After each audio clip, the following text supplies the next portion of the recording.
Hola, ¿qué tal? Muy buenas tardes a todos. Les damos la bienvenida a una emisión más de su programa Voces de la Cultura. Estamos muy contentos de arrancar este año 2026 con nuevas actividades y una de ellas pues es la presentación de este libro que hoy nos van a compartir acerca del positivismo en la preparatoria del Instituto Científico Literario del año de 1886 y 1896, perdón. Y bueno, también es un gusto como cada 8 días compartir micrófono con mi compañero Estanislao Corona Torres. Muy buenas tardes.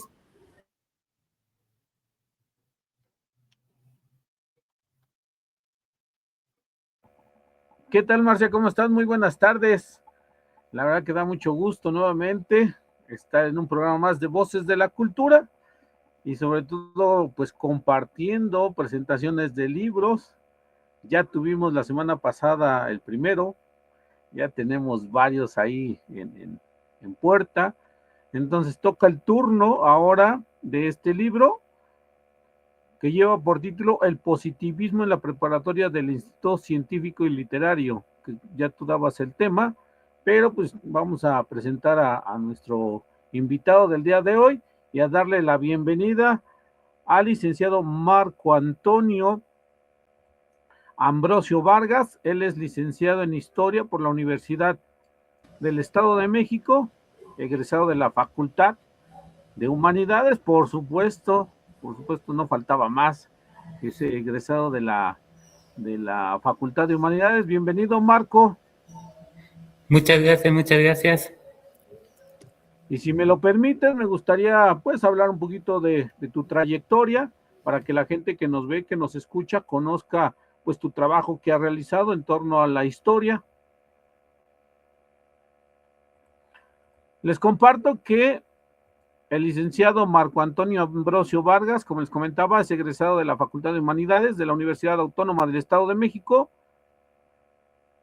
Ha participado en varios congresos y coloquios, como el noveno necroloquio de putrefacción y múltiple con la obra El Día de Muertos en el 2016, en el cuarto coloquio de Historia Bélica Universal con el trabajo ¿Qué pasó con lo que se luchó? 2017, también en el coloquio universitario de tesistas con la ponencia Análisis del Plan de Estudios de la Escuela Preparatoria del Instituto Científico y Literario de Toluca, 2017, así como también ha participado en concurso de oratoria, también ha participado en el primer simposio interdisciplinario de investigación universitaria con la ponencia Ventajas de la cooperación interuniversitaria a nivel internacional y nacional en México en el 2017. También ha participado en el sexto encuentro regional de estudiantes de historia Centro-Sur con la ponencia El gobierno de José Inocente Lugo y Jesús H. Salgado en Guerrero 2018.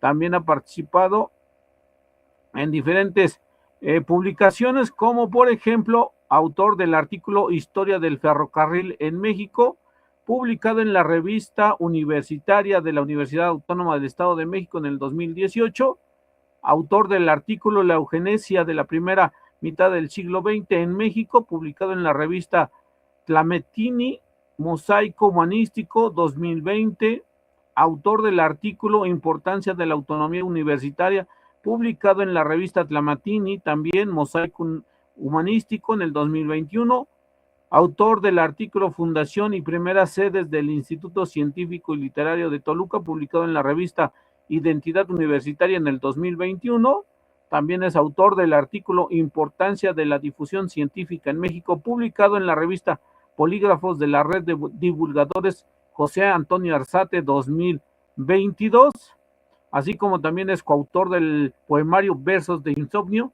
publicado en Amazon 2021, autor del libro Positivismo en la preparatoria del Instituto Científico y Literario de 1986 a 1896, publicado por la editorial Ayal Guku 2023, que es el trabajo que nos va a presentar, autor del artículo La época del cine de oro nacional, publicado en el blog de la Cámara de Diputados, autor del artículo en el Estado de México durante el Porfiriato, publicado en el blog El Temporal, Gaceta de Imaginación Histórica 2024, autor del artículo La Educación Positivista en el Instituto Científico Literario, publicado en el blog El Temporal, Gaceta de Imaginación Histórica 2025, autor también del artículo El Son y el Gusto, calendario publicado en el blog El Temporal, Gaceta de Imaginación Histórica 2025, también es autor del artículo Fiesta Patronal del Señor de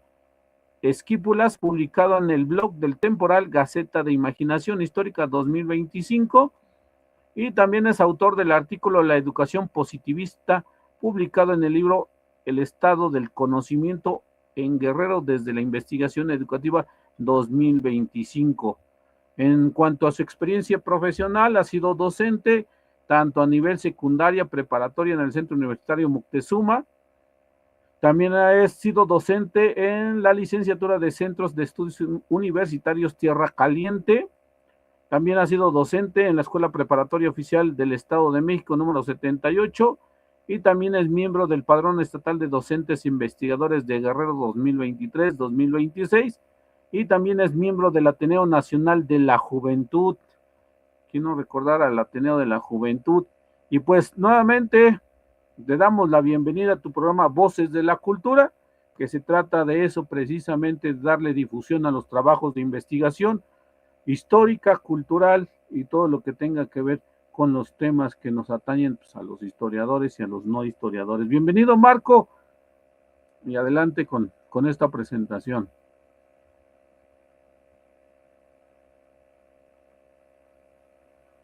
Ya, perdón. Muchas gracias. Más que nada quiero agradecer por brindarme este pequeño espacio para presentar este libro, y ya que soy muy fanático de su programa, me gusta mucho verlo. Cada vez lo veo más. Muchas gracias. Y muchas gracias. Y de nuevo cuenta ver a una compañera, una colega, compañera Marcia. Muchas gracias por verte y permitirme este espacio. Bien. Lo que vengo a presentar en esta ocasión es sobre mi libro, que es sobre la influencia de la educación positivista en el Instituto Científico Literario de Toluca. Es curioso mencionar este aspecto porque literalmente mi libro salió de mi tesis de licenciatura.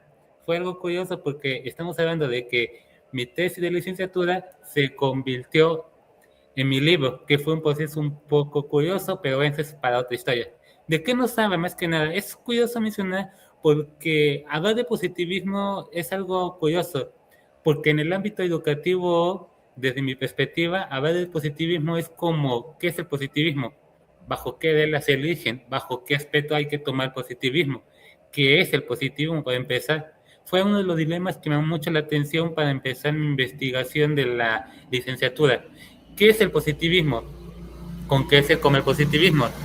Y en el ámbito educativo, ¿cuál fue la importancia que va a tener el positivismo? ¿Y por qué voy a tomar de 1886 a 1896? Pues hay que conseguir algo muy importante.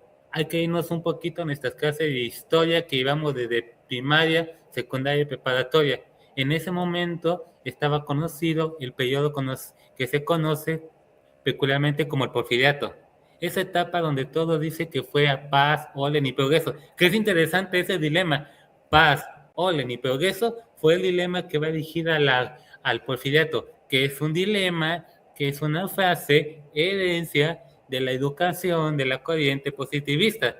¿Por qué corto en este sentido? Porque lo que va de 1886 a 1896 en el aspecto histórico es el periodo donde México va a tener una estabilidad, va a haber un mayor progreso y va a tener un sentido educativo donde el positivismo se va a llevar a cabo en su mayor esplendor. ¿Por qué? Porque México tenía paz, tenía un orden y tenía un progreso, y eso se va a delitar mucho. Es algo interesante porque cuando estuve investigando lo que se conoce como los archivos universitarios, que gracias a Lomet por facilitarme ese aspecto, la consulta de los archivos, me veo con algo interesante. Actualmente consideramos que los estudios de preparatoria son de 3 años, pero cuando estamos hablando de la época del Porfiriato, hablar de estudios de nivel preparatoria no eran de 3 años. En la etapa que estoy hablando, estamos mencionando que los estudios de preparatoria o de bachillerato, que de ahí viene el concepto de bachiller, que es algo interesante el concepto de bachiller.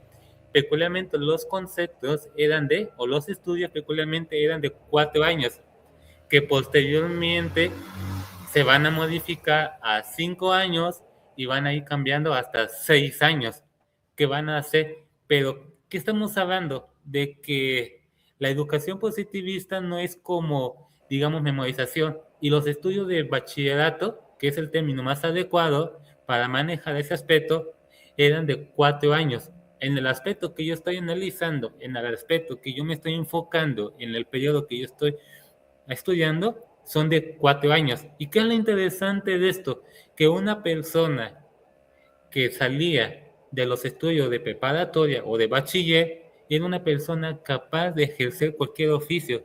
Podía ser asistente de abogado, asistente de minero, asistente de médico, porque lo que les preparaba eran estudios para que seas un asistente y posteriormente ser un doctor, ser un abogado, y si querías seguir estudiando, eso te podía facilitar para llegar a la licenciatura o que se considera posiblemente el instituto.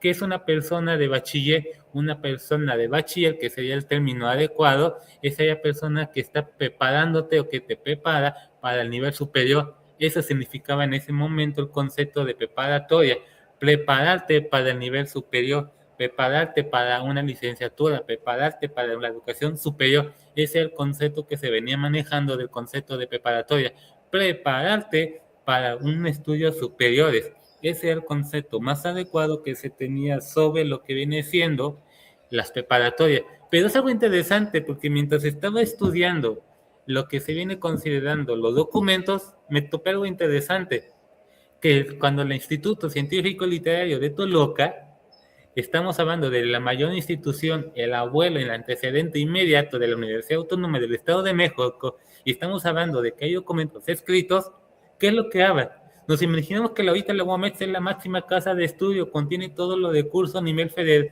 estatales, y que es el mayor orgullo del Estado de México. Pero es algo curioso, porque el instituto, cuando estamos hablando del 1886 a 1896, era un instituto literalmente pobre.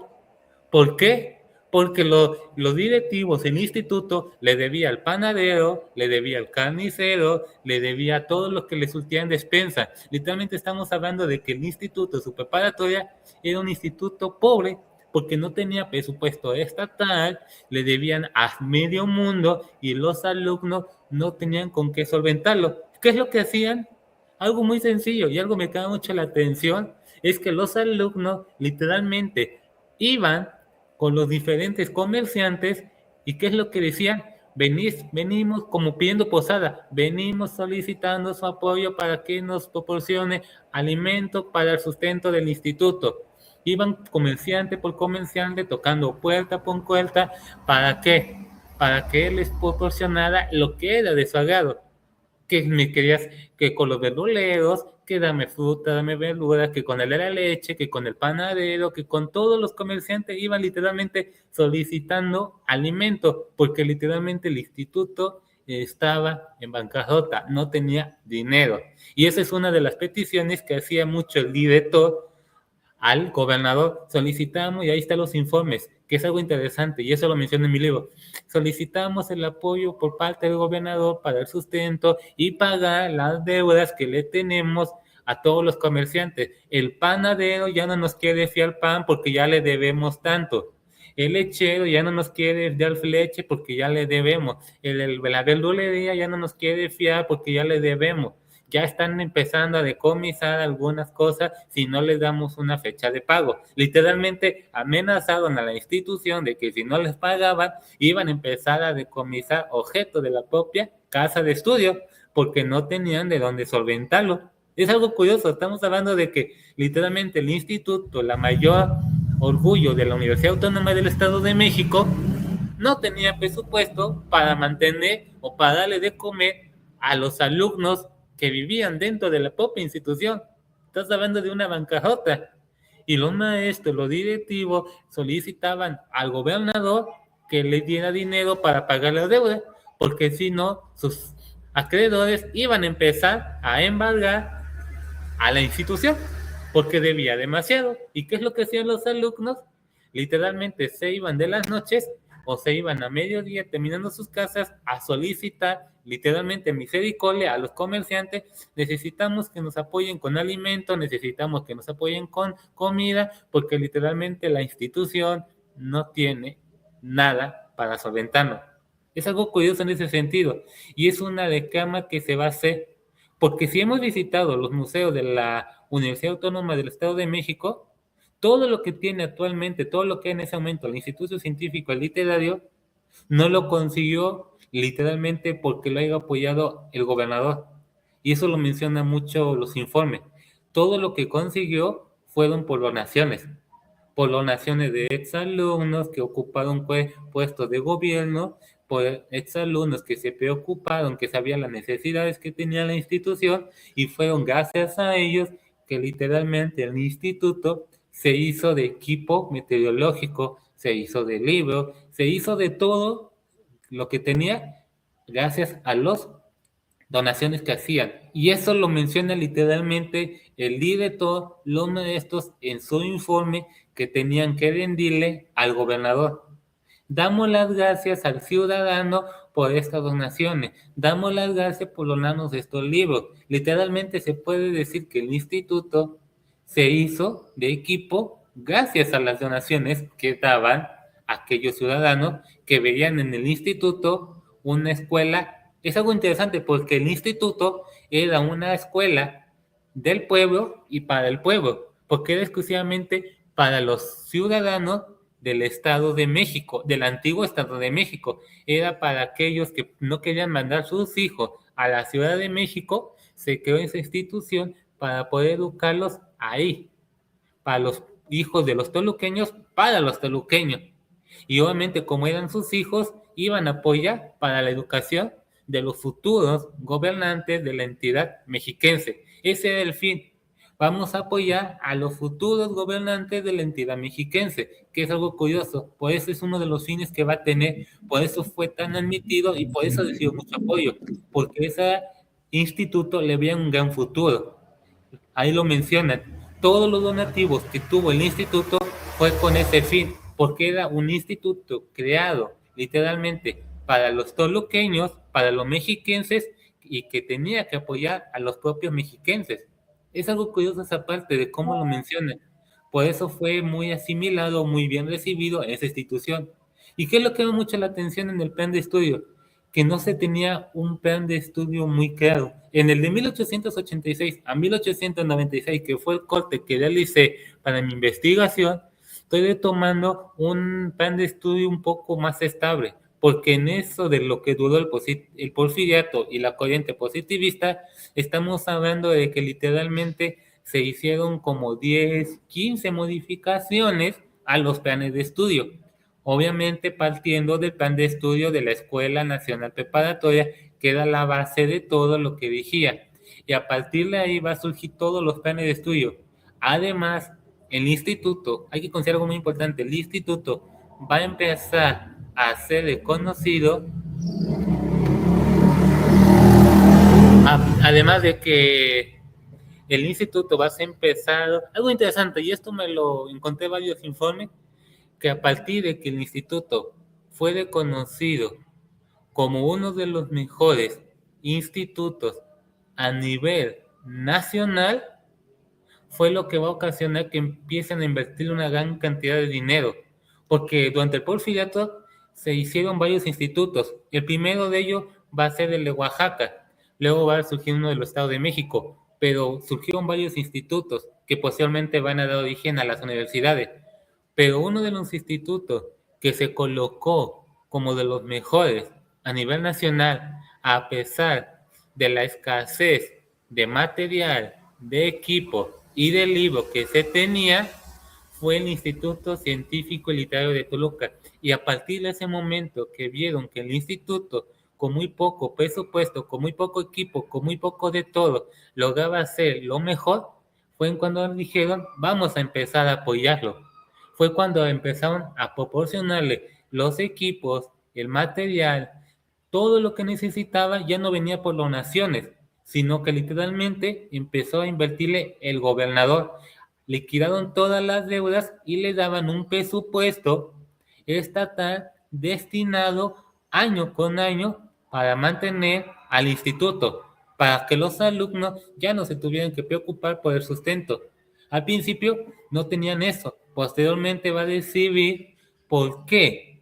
¿Por qué fue que dio resultados? Y a partir de ahí es cuando le empiezan a pagar. Lo primero que hacen es pagar todas las deudas que tenía al lechero, al carnicero y al panadero y al de la fruta. Le pagan toda su deuda y a partir de ahí todos los gobernadores se van a comprometer a dedicarle un presupuesto al instituto y a todo lo que conlleva. Y gracias a ello es que el instituto va a empezar a tener todo lo que se conoce. Va a ser lo que va a ser el Instituto Científico y Literario reconocido a nivel nacional como uno de los mejores por su calidad educativa y por lo que los preparaba. Porque ellos llevaban diferentes materias. En el caso de la preparatoria, llevaban metales, conocían los tipos de metales, llevaban uno de los idiomas más conocidos, era el francés. Luego iba el alemán, el griego, y estamos hablando también del inglés, pero el inglés es uno de los menos. También entraría, algo que da mucho la atención es que se le fomentaba mucho a los jóvenes lo que viene siendo el patriotismo. Actualmente los hombres tienen que realizar servicio militar, peculiarmente se los iban incluido en las materias. Tienes que hacer servicio militar, pero en ese momento se llama preparación de armas. Te enseñaban a cómo preparar, cómo sacar un arma, cómo prepararla, cómo disparar. Todo lo que te enseñan en el servicio militar se llevaba en la preparatoria durante todo un año completo. Te enseñaban cómo preparar, cómo desfalchar, cómo desfilar, cómo disparar. Te enseñaban entrenamiento básico en caso de que la nación requisiera o necesitara un ataque extranjero. Te preparaban para todo, te llevaban también higiene. Algo que una de las materias que me da mucho la atención y es fundamental entender por la época del porfiriato, es que una de las materias que más se llevaba era higiene y salud. ¿Por qué? Les enseñaban a los jóvenes y literalmente a los hombres cómo tienes que comportarte, cómo tienes que asearte, cómo tienes que ser higiénicamente bien, cómo tienes que hacerlo. Es algo fundamental. Una de las materias que también me da mucho la atención es esgrima. Les daba mucho esgrima. Es una de las materias que da mucho la atención. ¿Por qué? Les llevaban un buen de materia. Le llevaban historia, álgebra, geometría, geografía del Estado, geografía nacional, historia del Estado, valores, civismo. Todas las materias son interesantes. Y literalmente estamos hablando de que era un internado. Sus clases iniciaban desde las 7 hasta las 4 de la tarde, 5 de la tarde. ¿Y qué es lo que llama la atención? Que el instituto recibió muchos alumnos de fuera. Y literalmente estamos hablando de que uno de los alumnos que más se conoce y que sabemos que fue uno de los mayores estudiantes del Instituto Científico y Literario fue Ignacio Manuel Altamirano, conocido porque se le conoce porque fue uno de los mayores escritores.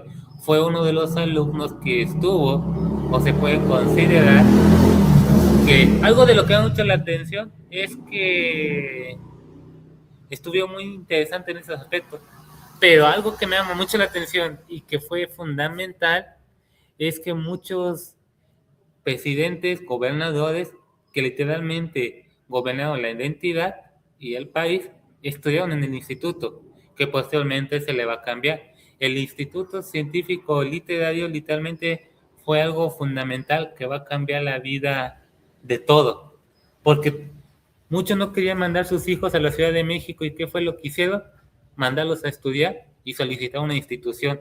El caso de Ignacio Manuel Altamirano es algo especial y curioso, porque Ignacio Manuel Altamirano es como que se tenía algo de lado ahí, pero va a ser uno de los más conocidos.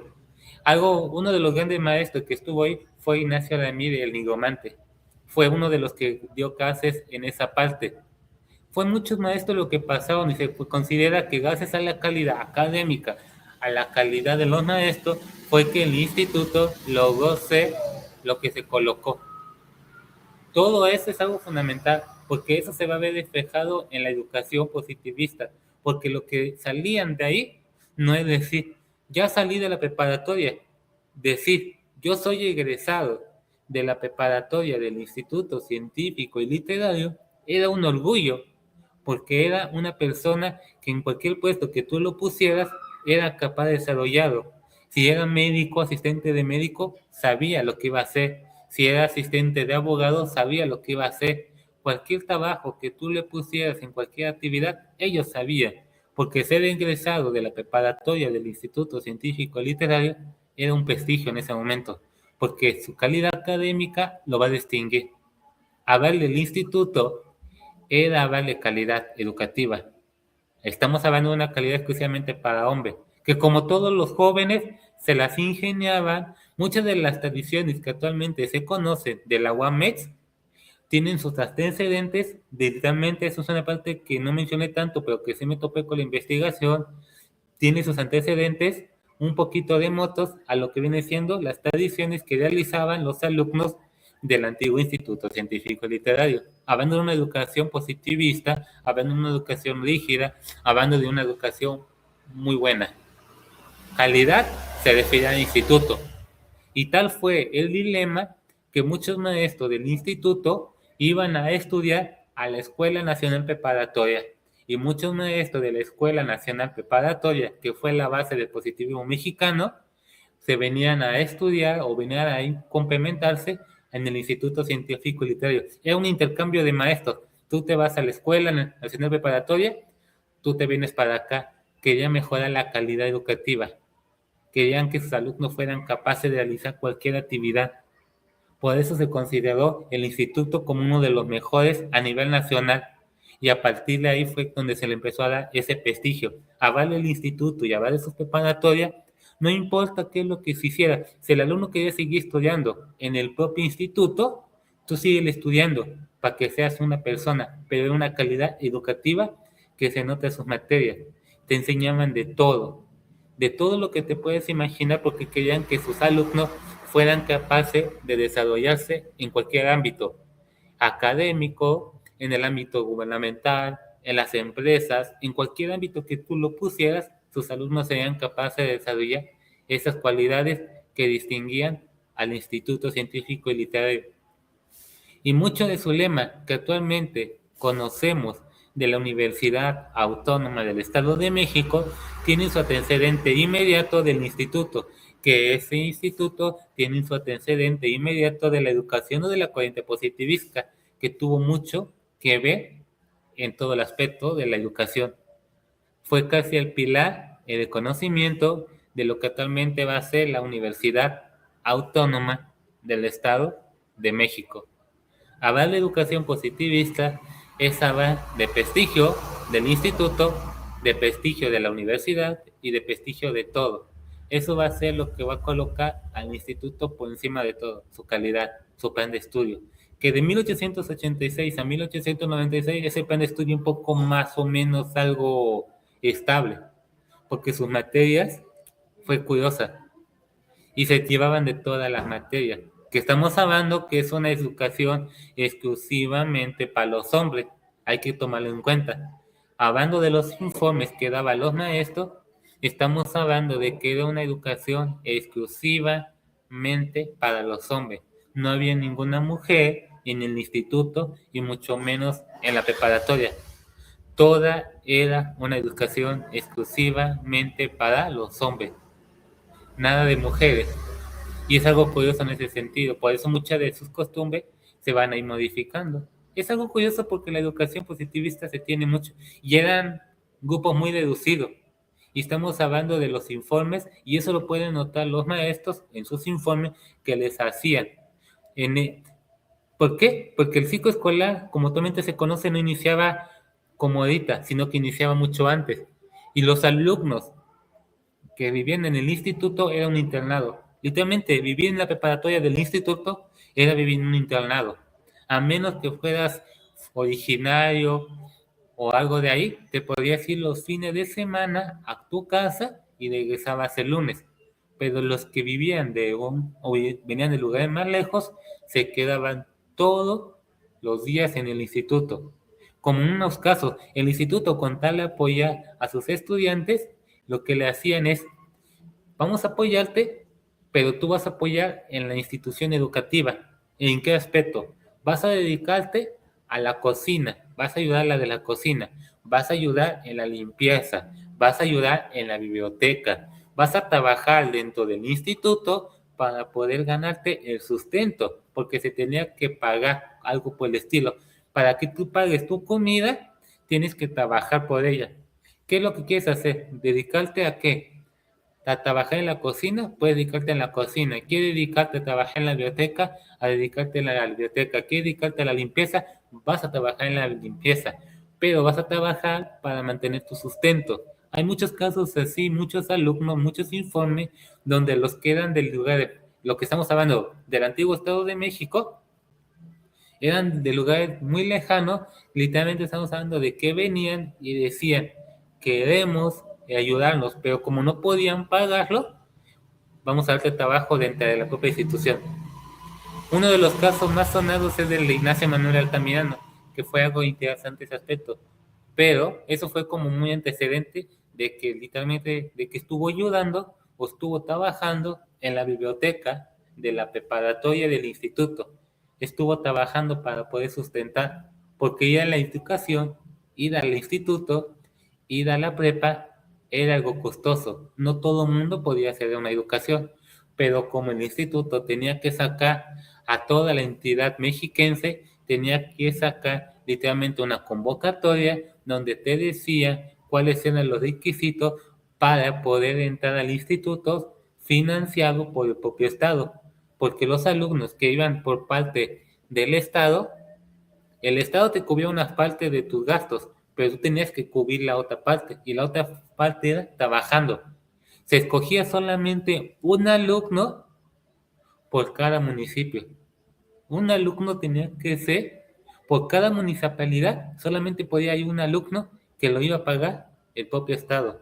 El propio municipio se encargaría de pagar el sustento de ese alumno dentro de la institución, pero solamente uno se tenía que hacer.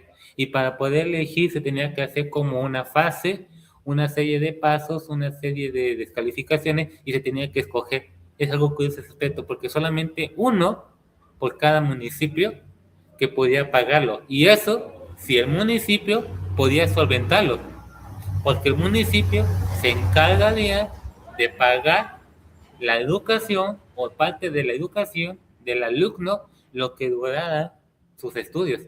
Se tenía que encargar el municipio. De donde haya sacado de cursos, era la responsabilidad del municipio, no del Estado. Y el alumno iba a cooperar en las actividades dentro de la propia institución para poder realizar sus pagos. Pero lo que conlleva los planes de estudios y dentro de la preparatoria, Ignacio Manuel Altamirano estuvo muy atento a ese aspecto. Y algo que me llama mucho la atención y que es fundamental y que me gustó bastante en ese sentido fue cómo los educaban, cómo fue el sentido que les metieron. Tienes que estar bien educado, porque vas a ser los futuros gobernantes. Y los castigos, si estamos hablando de castigos, se quedan cortos, porque la educación en ese momento era muy rígida. Pero lo que llama mucha atención, que el plan de estudio, que ahí lo enlisto literalmente muy bien, era muy clara. Para lo que tú te prepares, para donde tú te vayas, vas a hacer bien las cosas. Si quieres ser abogado, vas a estar bien preparado para ser abogado. Si quieres ser médico, vas a estar bien preparado para ser médico. En una mina, sabes todo de mina. Los llevaban a las minas del oro, que es la más conocida. Una de las minas lo llevaban a todas partes. Llevan al Nevado de Toluca, literalmente lo llevaban a todas partes con tal de conocer. ¿Por qué? Su objetivo era que sus alumnos, donde quieran que se especializaran o donde quiera que entraran, fueran capaces de desarrollarse y poner en alto esa entidad. Ese era su objetivo.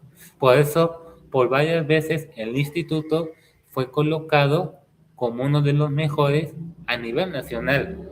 Entre todos los institutos literarios que existieron a nivel federal durante la época de Porfirio, el Instituto Literario de Toluca ocupó la cabeza por sus alumnos, por su plan de estudio, analizando diferentes aspectos. Y uno de los más destacados fue su plan de estudio. Abarcaba todo, una educación muy general, que los preparaban para todo. Higiene, latín, griego, francés, historia, matemática, de todas las materias los preparaban. Llevaban derecho, llevaban contabilidad, todas las materias los preparaban muy bien y era muy rígido porque querían que sus futuros estudiantes egresados, ellos serían los que se encargarían de gobernar la identidad. Ellos querían que los futuros gobernantes, y ese fue el objetivo por el cual se fundó el Instituto Científico y Literario, que los futuros gobernantes estuvieran capacitados, aptos para gobernar y conocieran las necesidades de la entidad, sepan quiénes van a gobernar, cómo los van a gobernar. Y como lo decía, fue un instituto creado por los mexiquenses, por los toluqueños, para los propios mexiquenses y toluqueños. Ese era su objetivo, que todos los que los gobernaran fueran capaces y llevar a la entidad a un progreso que se esperaba. Eso fue uno de los objetivos que se esperaba del instituto. Por eso fue que su plan de estudio se diseñó para cumplir esas expectativas. Y eso lo mencionan mucho en los informes, en los reportes, tanto de los maestros, como del director, como del gobernador. ¿Cuál era el objetivo primordial que tenía esa institución? Y el fin por el cual sería fundado. Que posteriormente se va a cambiar y va a tener como antecedente inmediato la Universidad Autónoma del Estado de México. Es curioso, porque su objetivo era eso, formar a los futuros gobernantes, formar a aquellas personas que van a estar en mando y que van a decir qué se tiene que hacer, aquellas personas que van a estar aquí, aquellos que van a ayudar a los mexiquenses, a los toluqueños, a hacer lo que son. Porque ese fue el objetivo. Una institución que beneficie al Estado de México y que va para el Estado de México. Ese era su objetivo primordial, fundar esa parte. Y su plan de estudio lo demuestra por la calidad educativa que tenía, por la calidad de materias y por cómo se dirigía hacia los demás. La calidad que se pretendía y cómo se le quería educar. Eso fue interesante. Y fue algo tan bonito que, aunque tenían carencias y todo, lo lograron. Y ya cuando tuvo todo el apoyo, se llevó mucho mejor. Eso fue algo que se le atribuye mucho y se sienten orgullosos y fue algo que se daría, eso lo mencioné en un informe, no me acuerdo si fue el rector, los maestros, pero fue algo que se conmemoró. No me acuerdo bien en qué parte, pero sí fue algo que se logró. La gran prestigio que logró tener esa parte por la calidad educativa, la calidad de materias y la calidad con que se logró esa parte. Poner la institución como eso, la mejor a nivel federal, dentro de los institutos. Y fue a partir de ahí que logró ser lo que es el Instituto Científico y Literario de Toluca, una de las mejores instituciones educativas a nivel federal, obviamente casi al nivel de la Escuela Nacional Preparatoria, casi llegando como una universidad, y su preparatoria como de las mejores a nivel federal. Esto lo menciona en los informes, en los reportes y en todas las actividades que se hacía a nivel federal y que el instituto lo ocupó varias veces, y su preparatoria también, porque todos los que salían de ahí eran orgullo mexiquense. Es algo interesante esa parte de la educación. Pero para saber más de esto, sí sería interesante que leyera literalmente todo mi libro con mucho detalle para que sepan cómo fue que el instituto pasó todo eso, las decadencias, las treguas, literalmente cómo pasaban hambre los estudiantes y se iban literalmente. Hubo una ocasión que fue algo curioso, que como no los quisieron apoyar, literalmente se fueron a robar comida a los comerciantes y lo fueron a la patrulla, lo fue a llevar al instituto, literalmente casi, aquí se los entrego, porque había conscientes que no lo querían apoyar y pues los estudiantes querían comida y pues literalmente, como todo un buen joven de ahí, que me recordaba mis tiempos de universidad, que todos pasamos de preparatoria y todo, no se puede, pues vamos a hacerlo por la mala, si no quiso por la buena, por la mala, que no es vandalismo, ellos buscaban la forma, pero al final y al cabo se logró lo que querían, que eso más detalle lo menciona mucho en mi libro. Y si ponemos como una conclusión así muy general, sería que diríamos que la educación positivista en el instituto se aplicó como un 60-70%, porque para un 100% sería aplicable, pero en la Escuela Nacional Preparatoria, que fue baluarte de todo lo que es la educación positivista. Pero en el instituto, como está mucha comunicación con la Escuela Nacional Preparatoria, se aplicaría como en un 60-70%, y con esa calidad sí que mejoró bastante y se logró posicionar como los mejores a nivel federal, con todas sus carencias que tenía. Y eso lo mencionan los propios maestros en sus informes, que tenían más carencias que nada. Pero a pesar de todo, el instituto y su preparatoria se posicionaron muy bien durante el porfiriato. Y eso es como algo que se enorgullece y es algo que se le atribuye y que se reconoce a la universidad. El orgullo con el que logró ser y quién fue su abuelo antecedente. Y a pesar de todo, logró fundarse, logró ser, y gracias a eso la Universidad Autónoma del Estado de México es lo que es, por su historia y por su antecedente que se tiene que sentir orgulloso por quién fue. Esa gran institución que vino de la nada y logró ser lo que es. Pero eso viene más detallado en mi libro, que es como para más tiempo.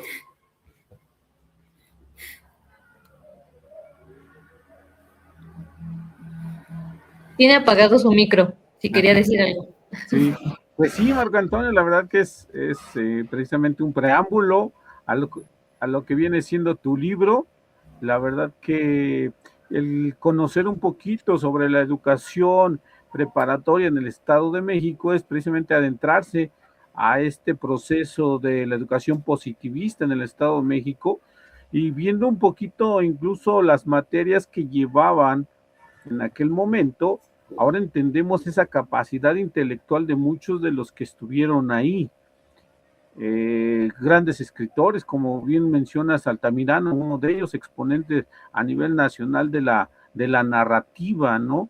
Y hoy pareciera que eso les cuesta un poco de trabajo a los jóvenes porque dicen, llevamos muchas materias, incluso estaba viendo que hasta zoología, psicología, materias que vienen a fortalecer a la persona en todos los aspectos, tanto en la parte moral como en la parte académica, y que le brinda al estudiante un amplio panorama sobre muchos conocimientos. Canto también llevaban. Entonces, eso hasta cierto punto hace que la calidad en el instituto, recordemos que incluso los institutos científicos surgen como una contraparte de las universidades pontificias en aquel momento, en el siglo XIX. Entonces, lo que tú comentabas hace rato, incluso acá en el municipio de Calimaya, hay registro de cómo había estudiantes que el ayuntamiento apoyaba para que uno, como bien comentabas, un joven pudiera estudiar en este instituto, ¿no? Entonces tenemos también en el caso de Calimaya registros sobre este aspecto, ¿no? De que había por parte del municipio apoyo económico para quienes por ahí se ganaban la oportunidad de asistir a estudiar a este instituto en la capital del estado, en Toluca, que hoy pues prácticamente, como bien dices, aún encontramos algunos elementos materiales como parte de los museos. Quienes no los conozcan, pues los invitamos a conocer. Hay veces son pocas de las cosas que no nos detenemos a conocer o a darnos una vuelta en los museos, y son de este tiempo, interesante. No sé, Marci, por ahí los comentarios que tengas al respecto.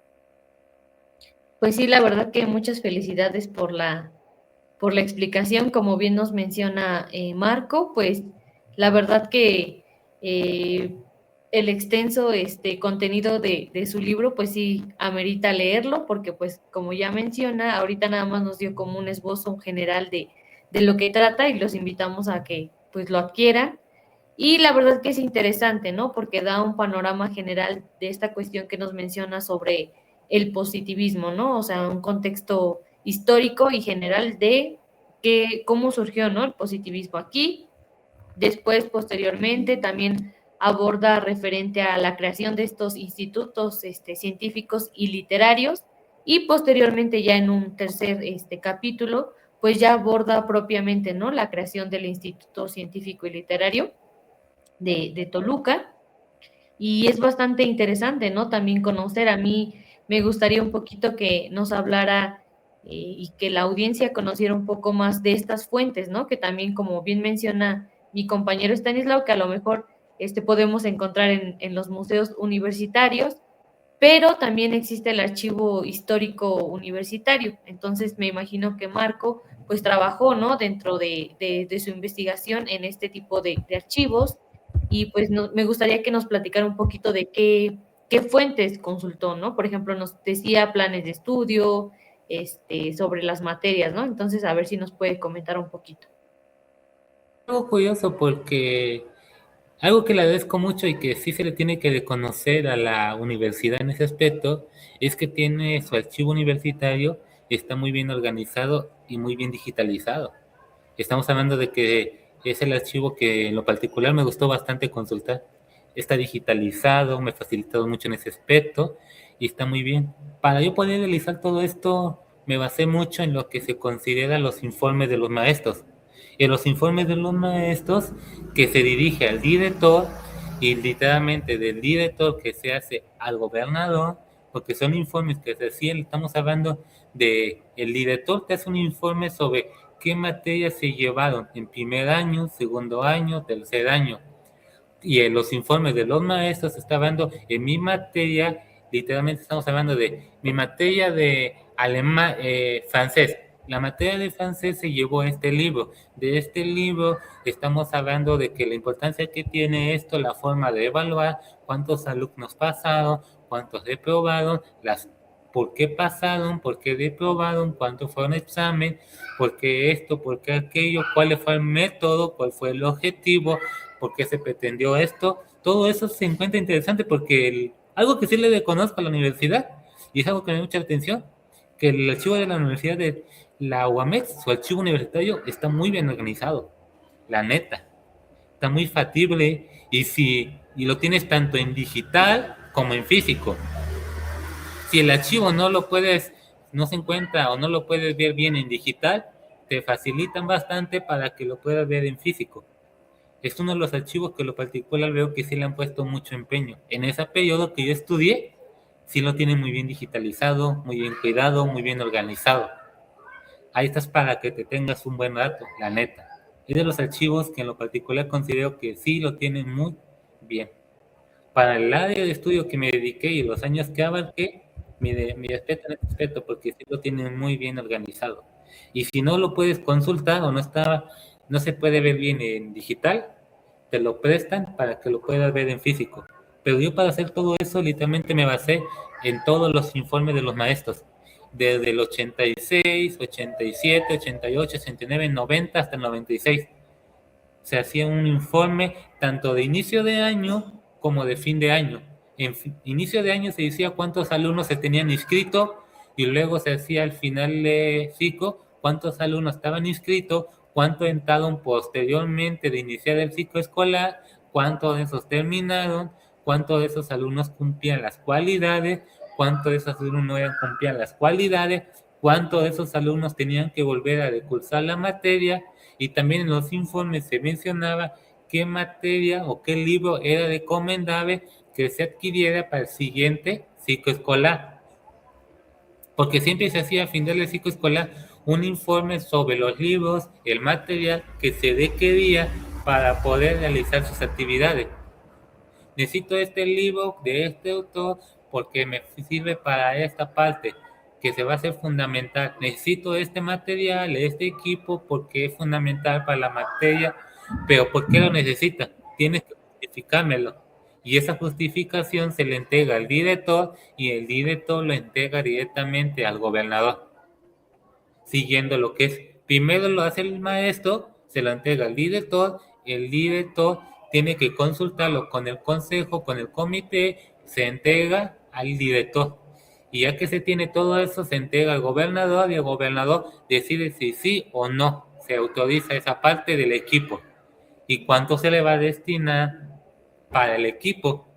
Si va a ser por medio de dinero, si va a ser donado por el gobernador o cómo se va a adquirir lo que está solicitando. Si son libros, se le va a dar en efectivo o se le va a dar físicamente y en cuánto tiempo se le va a entregar. Y el gobernador tiene que dar una respuesta de si se autoriza o no se autoriza el equipo y los libros que están solicitando. Fue un proceso un poco largo, pero así es la forma de cómo fueron adquiriendo. Ya cuando le digo, el instituto empezó a adquirir prestigio, literalmente ya se les daba como un proceso más rápido. Al año decían, se le va a destinar tantos millones al instituto para su equipo, para mantenimiento, y se le va a dar tantos equipos. Pero eso ya fue posterior. Al principio sí fue una peleadera de equipo y a veces tenían que utilizar libros de otras escuelas para llevar a cabo eso. Después ya como que ya fue un poco más leve los reclamos al gobernador, porque ya se le tenía un presupuesto destinado año con año al instituto. ¿Cuánto se le va a destinar anualmente al instituto para llevar a cabo sus actividades? Y también se entrega un informe de qué equipo le donaba el gobernador, cuántos libros, cuánto esto, y peculiarmente se cumplía del 80-90% de las demandas que hacía el instituto. Y los sueldos también fueron mejorando bastante, ya cuando pasó con apoyo del gobernador, que es algo curioso, porque también los maestros en esa época también les sufrían, porque no, como no se tenía un presupuesto destinado, también era como, a ver cómo le hago para conseguir dinero, porque no había una nómina bien establecida para pagarle a los maestros. Ya cuando el gobernador se hizo cargo de pagar bien al instituto, ya fue algo más estable. Sufrían los maestros, sufrían los alumnos y sufrían todos. Pero todo eso va a llevar a que el instituto se coloque como mejor. Y a partir de que el gobernador ya le destina un presupuesto digno y anual, ya va a cambiar la cosa tanto para los alumnos como para los maestros. Pero eso ya va a ser posterior. Okay. Y la pregunta, mi estimado Marco Antonio, ¿dónde se puede adquirir tu libro para todas las personas por ahí que nos están viendo, que nos están escuchando? Pues ahora sí que estén interesadas, ¿dónde se puede adquirir tu libro? La pueden adquirir en Mercado Libre y también en algunas librerías de Ayalguzo, que están en Metepec, en Toluca y en Ciudad de México. Son algunas librerías que se encuentran. Ayalguzo es una editorial que surgió en 2020. Es nueva esa editorial. Lo pueden encontrar en Mercado Libre, en Metepec, Toluca y Ciudad de México. Algunos donde pueden encontrar mi libro. Muy económico. Cómprelo. Por supuesto, sobre todo para conocer un poquito sobre la historia positivista y sobre todo, recuerdo por ahí que cuando se hace el cambio de universidad, más bien de este instituto científico a la universidad, algunos de los alumnos decían que todavía había maestros con esta forma de pensamiento positivista. Estamos hablando ya del siglo XX. Entonces, el impacto que tuvo esta filosofía positivista, no solamente en el siglo XIX, sino que incluso ya en el siglo XX, pues lo vamos a ver en algunos comentarios de alumnos que por ahí, pues todavía les tocó ese cambio, que inclusive por ahí escuchando a uno de los maestros nos decían cómo fue ese cambio, ¿no? Y que los maestros en sus clases pues demostraban, ¿no? Y entre ellos pues, teníamos a uno de los cronistas de la ciudad de Toluca, uno de los cronistas de Toluca que manifestaba esta forma de enseñanza positivista en algunos maestros. Pues algo más que quieras agregar, Marci, dudas, preguntas por ahí que tenemos de las personas. Pues sí, no solamente también invitar a las personas que nos están viendo, si tienen alguna pregunta o duda, pues nos escriban aquí en el chat. Sí, por ahí Marco está para resolver las dudas, pero la verdad que me llama mucho la atención algunas materias que hoy en día, pues muchos dicen, los alumnos ya son de relleno, ya para qué, pero yo creo que todas esas materias, como tú bien dices, Marco, conformaban a un ciudadano completo, ¿no? En muchos aspectos, y que como tú bien dices, que cuando iban o los mandaban a trabajar, pues ya iban con una mentalidad muy abierta, con conocimientos amplios de muchas materias que en ese momento se daban y que hoy a veces en la actualidad muchos de los estudiantes, pues, ¿por qué no decirlo? Se quejan o nos quejábamos de que, pues, ¿para qué tantas materias si no voy a estudiar eso, no?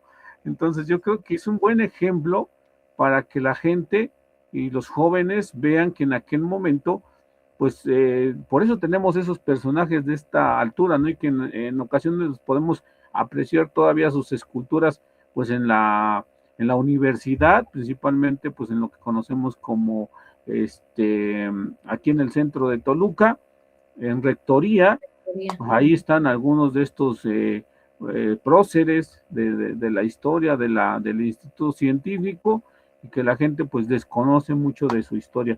Como bien decías, también el nigromante pues fue parte de los alumnos, y quién fue este gran personaje, ¿no? También. Sí, porque mencionaste mucho de la educación, y es que, vamos a decir sincero, como decían por ahí, y es algo que literalmente topa, la educación positivista no desapareció del todo en México, y como dirían por ahí, todavía en siglo XXI, todavía sigue escuchándose, todavía se sigue humorando la educación positivista, no ha desaparecido de todo en México. Siempre la educación positivista hasta cierto grado está presente en los planes de estudio, en las escuelas, en los docentes, en muchas partes. La educación positivista hasta cierto grado le sirvió, sigue funcionando, y mientras que alguien la siga aplicando, va a estar presente. No porque se diga, aquí acabó el instituto, se acabó el porfiriato, desaparece la educación positivista, no. Porque para cambiar una mentalidad, para cambiar algo, es complicado. Y la educación no es la regla a eso. Un plan de estudio tiene antecedente otro plan de estudio. Y ese plan de estudio tiene antecedente otro plan de estudio. Y así se va. Y la educación positivista y nuestros planes actuales todavía siguen manejando hasta cierto grado del grupo de experiencia de la educación. Nuestros planes de estudio todavía siguen manejando literalmente la educación positivista. No como antes, pero sí en una menor medida. Y digamos o no, muchos docentes todavía siguen manejando la educación positivista. Y hasta cierto grado, la educación positivista te sirve o no sirve hasta cierto grado. No del todo está, no porque sea positivismo es malo. Simplemente es algo que ya no se usa, pero de que te sirve, te sirve. Así como te sirve cierta cosa, la educación positivista todavía tiene su uso, todavía sirve, y muchos todavía la siguen aplicando porque le ven utilidad. Y a la educación positivista le debemos muchas cosas. Y en esta parte del sistema educativo, de los planes de estudios actuales, tienen de antecedente la educación positivista. Es algo curioso. El positivismo no desapareció, simplemente se escondió. No, incluso a nosotros nos han dicho que hacemos historia positivista. No sé si recuerdas, Marcia, por ahí que nos hicieron el comentario. Espero que recuerdes quién. Y nos dijeron, está bueno hacer historia positivista, pero hay que retomar otros aspectos de la historia. Es bonito porque al final de cuentas es parte de la enseñanza, es parte de lo, con lo cual muchos de, como bien dices, de los gobernantes que tuvimos en el estado, pues también fueron los que administraron la política del Estado de México, y fue bajo esta corriente filosófica, ¿no? Entonces, pues muchas gracias, Marco, por haber presentado tu libro con nosotros. Nuevamente, ¿nos recuerdas dónde lo puedes adquirir las personas? Sí, claro, con mucho gusto lo pueden adquirir en Mercado Libre, también en algunas librerías de Toluca, Metepec y actualmente Ciudad de México. Excelente. Y en cuanto a tus artículos por ahí que vemos que has publicado, ¿dónde los puede leer la gente que esté interesado en estas temáticas? Por ahí vemos que es variada tu producción. Sí, esos están en acceso abierto, esa la pueden encontrar en la página de la universidad, que son revistas de la universidad, también en revista del que escolte, están en la de la universidad, o también en libre acceso abierto, es para consulta libre. Ok. Ahí sí está más fácil encontrarlo. Excelente. Marci, ¿alguna otra pregunta por ahí que tengamos? En el repositorio, ¿no? Institucional, creo, ahí los pueden encontrar. Sí, Más que Sí. nada lo de la revista Tamatini, de la Facultad Ujú. de Humanidades, y la revista Identidad Universitaria, de la propia universidad.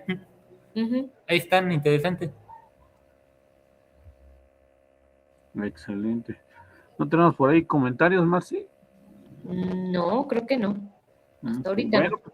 de todas maneras los invitamos a que vean el programa, la verdad que es bastante interesante y que por ahí pues estamos presentando algunas obras, por ahí ya tenemos otra en puerta, para que estén pendientes sobre estos libros que estamos presentando y para todas las personas que quieran por ahí también participar en tu programa de Voces de la Cultura, se pueden poner en contacto con nosotros, la verdad que somos por ahí estamos al pendiente de lo que nos escriban, lo que nos comenten, anímense, la verdad que es un foro abierto para precisamente compartir el conocimiento, sobre todo lo que más nos gusta, la historia y algo más, y sobre todo que pues vamos a tener grandes sorpresas, Marci, en este año, entonces, para que estén pendientes de todo lo que vamos a llevar a cabo a través de Voces de la Cultura en sus diferentes variedades de difusión cultural también. Y muchas gracias, Marco, por ser uno de nuestros seguidores. La verdad que nos esforzamos mucho con Marcia por llevar hasta sus hogares, hasta ustedes, este programa de Voces de la Cultura. Y esperamos que sean de su agrado y sobre todo, pues también algo que quieran saber, conocer, pues también es válido y que no sea la primera ni la única vez que estés con nosotros. Marco, queda abierta la puerta para que el día que gustes también acompañarnos hablando sobre otra temática, pues también te invitamos a que te pongas en contacto con nosotros. Sí, sí, claro, muchas gracias. Sí, me parece muy, digo, me gustan su programa, está muy... Lo veo en mis tiempos libres cuando a veces, por cuestiones del trabajo que luego no me da chance, me gusta ver su programa, me pareció muy entretenido, muy nutritivo, los temas que abordan, que son de todo del Estado de México, que es lo que veo. Sí, tenemos variedad con todos ustedes, tanto de la historia comunitaria, historia estatal, en fin, a veces abordamos también temas de carácter nacional, pero con un enfoque comunitario o municipal incluso, entonces, por ahí tenemos variedad de ¿Verdad? temáticas, Sí. ¿no, Mari? Lo que Marci? me gustó mucho la presentación del libro que fue creo la semana pasada sobre de la autora. Me pareció muy interesante esa parte. Ese libro me pareció muy interesante. Sí, De la y ya maestra está Patti Robles. ajá, Sí, sí, me sí, pareció muy interesante ese libro. Y más porque nada, porque habla un poco sobre el municipio de Coyacac. Es algo interesante esa parte. sí, sí, Sí. La maestra Patti es de ahí, ¿verdad? De Ocoyoacac. sí, sí, es de Está ahí interesante. y también escribe poesía, tiene cuentos infantiles, en fin, también tiene una variedad de producción literaria bastante amplia, juvenil, también tiene por ahí algunas novelas que hemos acercado a los jóvenes preparatorianos. Precisamente el año pasado tuvimos una presentación con los jóvenes de la preparatoria número 1 de la UAMX, llevando obras y en algún momento pues también si gustas acompañarnos en alguna presentación, llevársela a los jóvenes, pues también lo podemos hacer, de esa manera contribuimos. Estaría bonito, pero están un poco retirados hasta donde estoy. Es hasta el municipio de Talatraya. Ay, sí, está bastante hambre. Está hasta el sur del Estado de México ya. No importa, te vamos a visitar, lo importante es conocer el estado, conocer nuestro Claro, cuando espacio. gusten pueden venir. Aquí están con las puertas abiertas en su preparatoria. Los jóvenes Claro, por estarían. supuesto. A través de Caminatas con Historia podemos conocer tu municipio, porque de eso se trata, también las diversas actividades de promoción y de difusión, conocer los municipios de nuestro estado. Entonces, pues imagínate, algún día por ahí te vamos a caer para que a través de ti conozcamos ese bonito municipio. Entonces, pues por ahí también, por ahí tenemos saludos. Sí, Ujú. Me parece que sí. ¿Qué? Que sí, saludos desde Ocoyoacac. ahí está. Ese. Muchas gracias. Gracias. Ahí está Saludos. para todas las personas que nos ven y nos escuchan. Pues nos estamos despidiendo, Marco, algo que quieras agregar para todas las personas que te ven, que te escuchan. Más que nada agradecer al programa Voces de Cultura por permitirme este espacio de dar a conocer mi libro y para que lo compren. Me parece muy entretenido y me van a aprender mucho sobre la historia de uno de los institutos de mayor prestigio y uno de los mayores orgullos del Estado de México, la UAMEX, mi Sobre casa todo madre. que lo compren. Sobre todo que lo compren. Que lo compren. No, pues este espacio es para ustedes como difusores también, investigadores, Marco, que es una oportunidad también que a nosotros nos dan para que la gente conozca a los investigadores jóvenes. Sabemos que también hay una producción importante, pero que a veces no se ha perdido un poquito estas presentaciones de dar a conocer los libros, los artículos, pero para eso estamos, Voces de la Cultura, con ese fin de difundir la cultura local, municipal y también nacional. Marci. Pues agradecer a todas las personas también que siguieron la transmisión y que pues van a verla posteriormente. Los invitamos a suscribirse, darle like y pues compartir.